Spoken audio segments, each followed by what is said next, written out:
pessoal tá bravo comigo porque eu tô cobrando muito do Nicolas. O Nicolas não tá fazendo nada pra aumentar a consciência das pessoas sobre esse negócio da Lei Magnitsky. Sabe que é nada? Nada, zero. Ah, mas o Nicolas tá preocupado com o problema dele lá. De fato, ele tá com um problema enorme pra resolver, porque ele pode perder o mandato. Mas quem ainda não percebeu que o Nicolas não fala do Eduardo Bolsonaro? É uma novidade que o Nicolas não menciona o Eduardo Bolsonaro. Só que antes de ser deputado, ele falava: Eduardo Bolsonaro, você é meu ídolo. Quem que não percebeu isso ainda? Pausa eu não tô aqui. jogando merda no ventilador. Porque antes dele ser deputado, ele era uma figurinha em ascensão que não tinha tamanho suficiente para tomar o lugar do Eduardo Bolsonaro. A partir do momento que ele ficou maior que o Eduardo Bolsonaro, ele falou: não, pra que eu vou agora ficar falando do trabalho desse cara? Eu vou te dizer, isso mostra muito sobre como funciona, como é a diferença de um conjunto de projetos individuais, que é o bolsonarismo, que é o Partido Novo, e um projeto de verdade que quer, não, ó, nós estamos pelo projeto. Eu vou dar um exemplo, né? E assim, eu sei que tem gente que vai fazer esse corte malicioso, as pessoas não vão entender, mas entenda, estou fazendo uma análise enquanto projeto. Não estou falando se é bom ou se é ruim em termos do que propõe o projeto. Eu estou falando assim, dentro do projeto, quem se entende como projeto, você tem dois modelos. Você tem o modelo Partido Novo, que é, ó, uma relação mercantil. Eu te ajudo ali, você me ajuda ali, beleza? Ou você tem uma relação como a do PT, por exemplo. Estamos todos pela causa. Estamos todos pela causa. Eu vou dar um exemplo para você. Esta semana, o senhor Cássio... Aliás, semana passada, o senhor Cássio Nunes Marques acabou de anular todas as condenações do Antônio Palocci. Ou seja, tudo, absolutamente tudo que o PT perdeu de 2014 a 2019, o PT recuperou e avançou tudo. O PT conseguiu acabar com a Lava Jato com a ajuda do Bolsonaro. O PT conseguiu colocar os seus nomes no STF através do Bolsonaro. O PT conseguiu anular as condenações prévias da Lava Jato. O PT conseguiu anular as multas aplicadas pela Lava Jato. O PT conseguiu novamente chegar ao poder. O PT conseguiu colocar nos cargos-chave e nos espaços de poder os antigos petistas, desde mensaleiro, petroleiro, até tudo isso que você pode imaginar. E o PT... E o PT bonificou com liberdade, com dinheiro, com poder, com influência, todos aqueles que se mantiveram fiéis ao projeto. Conjunto de projetos individuais que é o bolsonarismo. O que você tem? Você tem o contrário. Você tem as pessoas sendo abandonadas pelo mito e as pessoas brigando pelo espólio. São tantos, cara, são tantos. Você pega, por exemplo, ó, até o canal Hipócritas. Lembra que o canal Hipócritas era os 3 lá? Cadê? Só sobrou o Paulo, que é o único que não se ferrou ainda. Tá lá fazendo os vídeos dele pagando pau pro Bolsonaro. Cadê a Carla Zambelli? Cadê a Joyce Hasselman? Cadê o próprio Alexandre Frota? A galera foi caindo uma a uma, porque o líder vai abandonando, velho. O líder vai abandonando. Você vai ficando pelo caminho. Cadê a família do Clezão? Cadê a contemplação dos presos no 8 de janeiro? Não tem. Né? Então vamos lá, continua aí, vamos lá. Você tem muito mais informações que eu não vejo necessidade de expor aqui. Mas assim, é evidente que o Nicolas não fala do Eduardo e nada do que o Eduardo faz. O Gaia gravou um vídeo falando sobre a Lei Magnitsky e tudo que tá acontecendo. O Nicolas não abre a boca. Ele não toca no assunto. Ele participou de Spaces com um bando de isentão pró-Tarcísio, mas não fala do Eduardo. Só pra vocês terem uma ideia. Então, mesmo assim, o Paulo Figueiredo continuou fazendo o trabalho, mesmo a despeito de falta de apoio. E aí, vamos entender esse pacotão que está vindo. E que os deputados do Brasil não estão apoiando o Eduardo como deveriam. Não é só o Nicolas, não. O próprio irmão, o próprio senador, Flávio Bolsonaro, um merda. Pausa aqui. Ai, o cara, o Alan dos Santos agora vai apontar o dedo pro Flávio Bolsonaro. Deixa eu explicar uma coisa, cara. Vocês elegeram mais de 90 deputados do PL que entenderam uma lógica muito simples. Eu não preciso ser coerente naquilo que eu falo, naquilo que eu mostro e naquilo que eu faço. Imagina que você é um delegado caveira. Você é o delegado caveira. Então eu sou o delegado caveira e aí eu simplesmente entendo que se eu ficar do lado das coletivas de imprensa que tratam do tema Bolsonaro e todas as vezes que eu precisar sinalizar pro Mito, eu falo que eu amo ele, eu ganho. Por que que esse cara vai arrumar alguma briga com o Alexandre de Moraes? Por quê? Pausa aqui. Ó, nós estamos com 2.800 likes, faltam 200 pra gente bater 3.000 e só 2 minutos pra gente bater o nosso deadline. Vamos bater 3.000, vai, dá like na live aí, velho. Vamos bater 3.000 só pra eu ficar feliz, vai. Como estamos de audiência? 5.000 pessoas ao vivo. Pô, cara, nós estamos com 5.000 pessoas antes do meio-dia, cara. Eu amo vocês demais.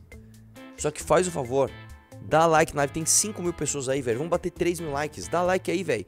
Vamos bater 3.000 antes do meio-dia, vai, ó, 59, hein, mano. Falta um minutinho, ó lá, os likes estão crescendo. Vamos lá, dá like na live, é importante, cara. É importante que você dê like na live, cara. Beleza? Dá like aí, meu. Aí, ó, nós vamos chegar, falta só 50, meu. Vamos lá, hein. Ó, se chegar eu vou dar um presente a mais, e dane-se. Aê, garoto! Olha lá, 11h59, batemos os 3.000 likes, cara. Vamos vocês, eu vou fazer o seguinte, ó. Pra quem entrar no Valete Plus, eu vou dar o baralho e a bolacha molhada de cereja. Olha só que coisa linda, ó. Isso aqui é muito bonito, tá? De verdade. De verdade. Então entra aí, meu. Vamos lá? Continua. Não faz porra nenhuma pra falar sobre isso aqui. Pelo menos são em defesa da Zambelli. Eu tô muito puto com o Flávio. Pausa. Muito. Nossa, tá muito puto com o Flávio, né? Você tá muito puto com o Flávio. Quando ele melou a lava-toga, você tava como? Não, Flávio, vem dar uma entrevista aqui. A quem interessa uma CPI agora?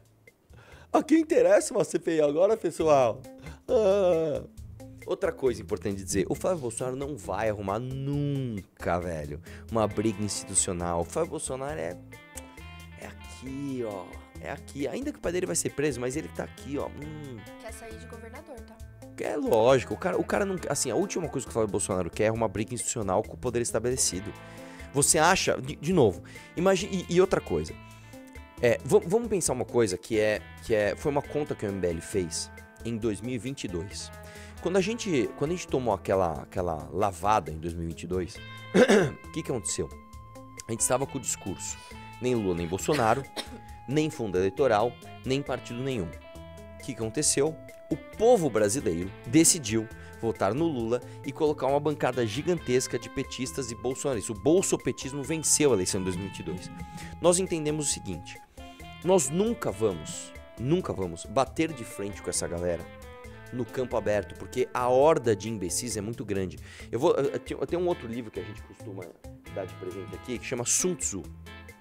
Uma das regras do Sun Tzu é o seguinte... Não, a arte da guerra, né? Sun Tzu é o escritor. O Sun Tzu é o escritor. A arte da guerra. Se você vai enfrentar um exército maior do que você não vai para o campo aberto.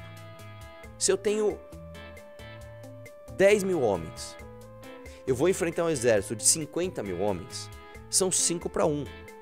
Ninguém aqui é o Leônidas do Esparta, que vai simplesmente, 5 para cada um, tá bom, vamos tentar. Você não vai conseguir. Se você puser seu exército de 10 mil homens para lutar em campo aberto com 50 mil homens, você vai perder. A hora que bater de frente, você vai ser eliminado. Então você fica pensando estratégias de guerra. Você tem inúmeras estratégias. Você pode enganar que sua galera tá indo para um lado, aí depois vai para o outro, aí você bate um pouco, mata uma galera e foge. Você pode ir pelo lado, uma das táticas que é colocado no Arte da Guerra é você fazer a guerra de guerrilha. E você tem inúmeros exemplos históricos de como isso funciona. Eu vou dar um exemplo que eu sempre dou aqui, que para mim é um dos exemplos históricos mais bonitos que tem. O Japão, quando da sua unificação, né, através do Oda Nobunaga e todos os seus herdeiros, você teve um Japão que estava há décadas em guerra entre os clãs japoneses, eles ficavam se matando ali durante décadas, e um dia um clã ficou mais forte que todo mundo e unificou o Japão. Agora todo o Japão é unificado. Esses caras ficaram 1 ano e 8 meses vivendo na paz.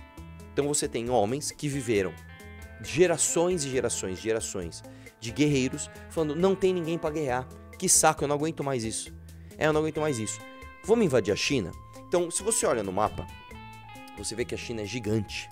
Você vê que o Japão é gigante. E entre a China e o Japão, tem um apêndicezinho, para papinho ali. O que é aquilo? Aquilo lá se chama Coreia.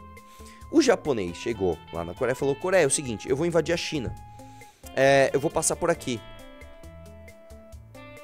Aí o coreano pensou, bom, se eu deixo o Japão invadir a Coreia, a China, através da Coreia, eles vão passar pela Coreia e vão invadir a China. Se o Japão ganha, por que eles não vão me dominar? Aí se eu deixo eles passarem e o Japão perde, por que a China não vai me retaliar? Não, você não vai passar. O Japão falou, mas vocês estão de brincadeira, né? Nós somos o Japão, cara. Nós estamos unificados. Nós queremos bater de frente com a China, que é gigante. Nós vamos passar aí. E os coreanos falam, não, vocês não vão passar aqui. Não, nós vamos passar. Não, vocês não vão passar. Não, nós vamos. Então vem. Então bora. Só que o Japão era gigante, cara. O Japão era muito mais forte que a Coreia.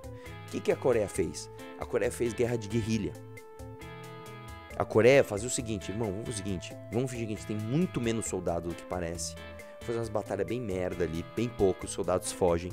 E aí quando os soldados japoneses estiverem dormindo, a gente vem atacar eles na surpresa. Vamos se esconder, vamos se camuflar, vamos fazer as maiores barbaridades. E os caras fizeram barbaridades com o exército do Japão. O exército do Japão desistiu, isso é século XVI, tá? Eles desistiram de invadir a China através da Coreia. Porque a Coreia muito menor utilizou táticas de guerrilha. Por que eu estou falando isso? Quando o MBL surgiu em 2016, tá? E quis bater de frente com o PT, quis fazer o impeachment da Dilma, não dava para ir para campo aberto. Não dava para simplesmente ir para campo aberto, porque nós éramos menores do que o PT. A gente fez, e tem até um vídeo do MBL que a gente brinca, que a gente fez tática de guerrilha. Vamos fazer meme, vamos convencer um pouquinho aqui, vamos trazer até que um dia as manifestações ficaram gigantes porque a gente conseguiu juntar vários setores da sociedade, inclusive alguns que não prestam, tipo umas Fiesp da vida, etc. E aí você teve o impeachment da Dilma, você teve a Operação Minerva, virada de voto 1 por 1. Foi isso, cara, e conseguimos. No enfrentamento do bolsonarismo é a mesma coisa. Não adianta ir pro campo aberto como a gente foi em 2022. A gente entendeu o seguinte, a gente precisa de uma nova estratégia. A gente precisa ser mais inteligente do que esses caras. Então a gente precisa ter um projeto estruturado em diversos pilares. Primeiro deles, nós temos que ter um pilar intelectual do que a gente está fazendo. O bolsonarismo, por si só, não tinha um pilar intelectual. O pilar intelectual era o Olavo, que é anterior ao bolsonarismo. E tanto o bolsonarismo entendeu o Olavo como importante para o seu projeto e o adotou como mentor intelectual, como o próprio Olavo, louco por fama e reconhecimento, adotou o bolsonarismo como o holofote daquilo que ele defendia há muito tempo, de forma imprecisa e tal, e fizeram um arranjo, uma coisa uma simbiose meio mal feita, né? Só que o problema é que o Olavo morreu no meio do caminho, tá? Ninguém nunca foi muito adepto daquela mentoria intelectual, era uma coisa meio eu acho que eu sou meio Olavo também, mas meio Enéas também, as coisas não faziam sentido, mas meio Eduardo também, e meio Mises também, uma coisa mista, horrorosa. Então nós temos que ter um pilar intelectual. Nós formamos na academia a galera da Casa Alexandria, que é a galera da Torre de Marfim, é Ricardo, é Paulo Cruz, é Ian Garcês aqui, é o Pedro Deirô. Formamos uma revista, que é a Revista Valete, uma revista impressa. Agora estamos fazendo uma revista acadêmica.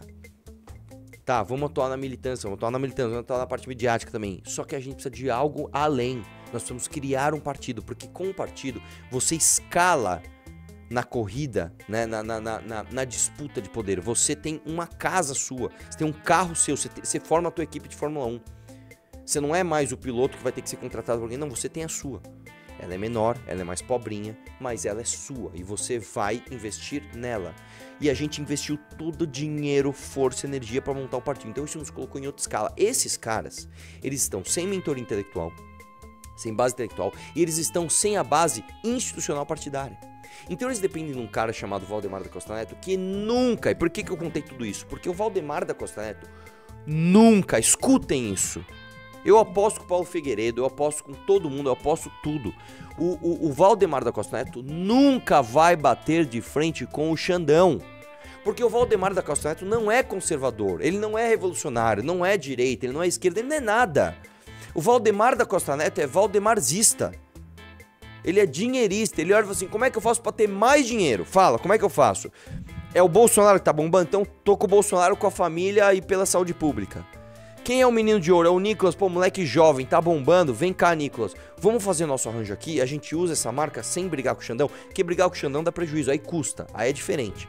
Aí você tem que montar teu exército, aí você tem que ir pra cima. E aí o Alexandre de Moraes vai fuder o PL. Então, não, o Valdemar do Costa Neto não vai bater de frente com o PL, com o STF. E toda essa galera em volta, Hélio Negão, Delegado Caveiro, todos esses 90, mais de 90 deputados bolsonaristas entenderam que você não precisa ter coerência entre a ação e o que você tá falando.